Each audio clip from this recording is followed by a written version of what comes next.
निवेदन देण्यात आले, काय विषय आहे?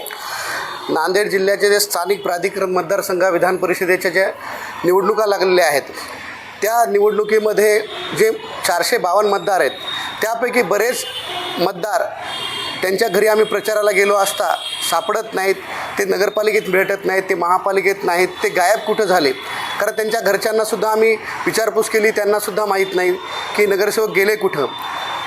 नवीन लोकशाहीचं म्हणजे निवडणूक आयोगाचे एक नियम आहेत की एखाद्या मतदाराला तुम्ही सहलीला नेणं हेही आचारसंहितेचा भंग आहे.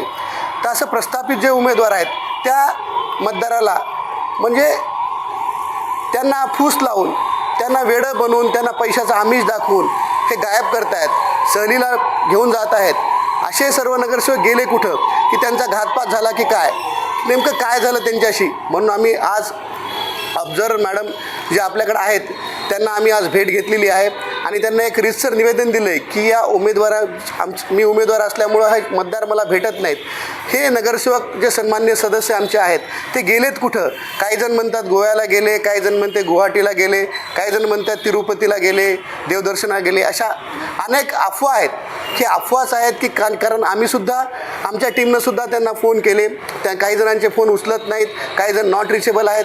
हे गेले कुठे, यांचं अपहरण झालं की काय, की यांच्यासोबत काही घातपात होऊ नये म्हणून आपण जिल्ह्याचे जिल्हाधिकारी व जिल्ह्याचे पोलीस अधीक्षक यांना सूचना द्याव्यात, यांचे लोकेशन ट्रॅक करावं आणि यांना सुखरूप घरी आणावं. यासाठी आम्ही लेखी निवेदन आज ऑब्झर्वर मॅडमला दिलेलं आहे. लोकशाही आहे वा जिवंत आहे असं वाटतं का तुम्हाला?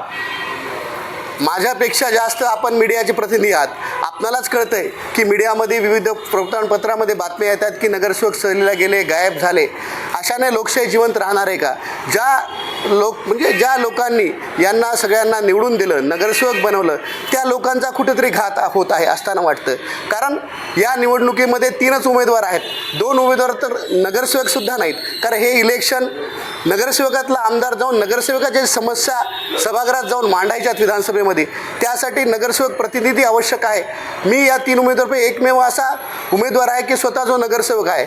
नगरसेवकाच्या जे सकाळपासूनच्या संध्याकाळपर्यंतच्या अडचणी असतात, जे इथले CO असतील, इथले आयुक्त असतील, ते काम करत नाहीत, हे कुठेतरी विधानसभेमध्ये त्या नगरसेवकाचे प्रश्न मांडण्यासाठीही इलेक्शन्स आहे, निवडणूक त्यासाठी आहे. विधान परिषदमधून नगरसेवक प्रतिनिधी गेला पाहिजे.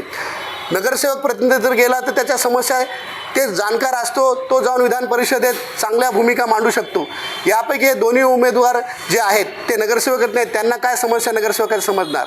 आणि हे घोडेबाजीचं जे राजकारण केलं आहे की आज मला लाज वाटते की जनावराचं, गाढवाचं, घोड्याचं, मांजरीचं, कुत्र्याचं, डुकराचं, बकऱ्याचे जसे रेट लावतात तसे आमच्या सन्मान्य नगरसेवकाचे रेट चालू आहेत.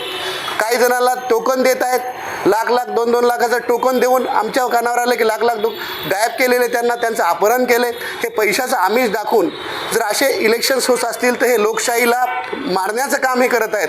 लोकशाही जर जिवंत ठेवायची असेल तर पारदर्शक निवडणुका झाल्या पाहिजे, एवढंच आमचं प्रशासनाला म्हणणं आहे. म्हणून सन्मान्य ऑब्झर्वर मॅडमची आमची भेट घेतली की या नगरसेवकाचे CDR काढा, हे कुठं गायब झाले, त्यांना कोण किडनॅप केले याची चौकशी करण्यासाठी आम्ही आज निवेदन ऑब्झर्वर मॅडमला दिलेलं आहे.